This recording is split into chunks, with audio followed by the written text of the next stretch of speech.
Okay. Hello, Tete. Ladies and gentlemen, good day. Believe me when I say Yoruba language is beyond ordinary language. It's beyond its speaking, like its aesthetics.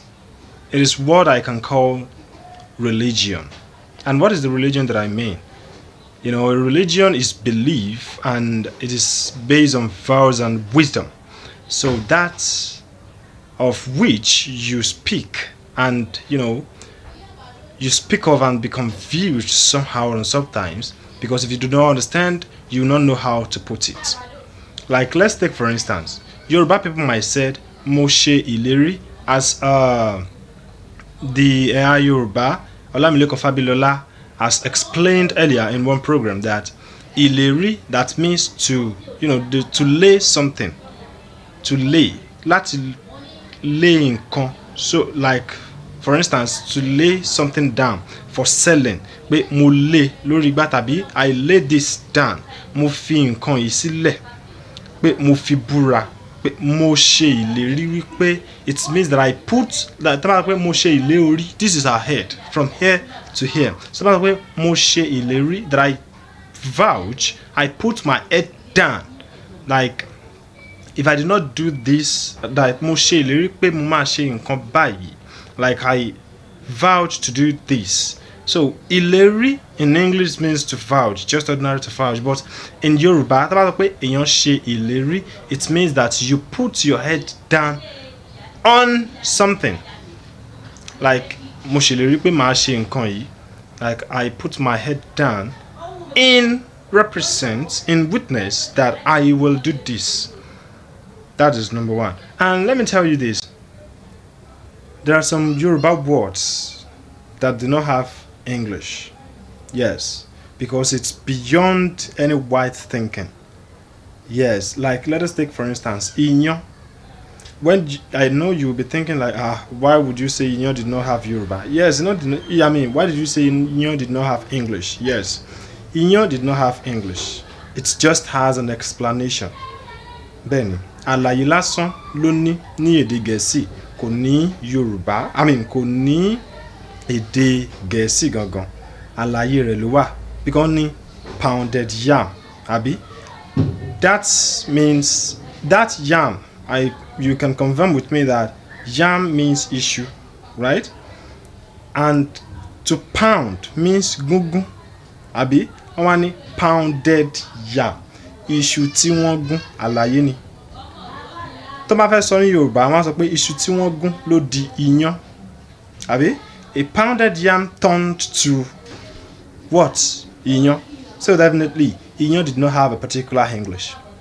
That is it. Number two, when they want to say eba, amala. Yes. These foods did not have a particular English name. You know why? Because if you ask a professor or anyone who is well educated, they will say that it is because the white doesn't have these foods. Right? Now, let me tell you this. Yoruba language is beyond what we can call an ordinary language. It is religion, it is deep, and it is thinking. It is wisdom, it is wise, it is educative. It is more than what we can only think about or talk about. Yoruba gangan kò gbọ́ èdè Yorùbá. I did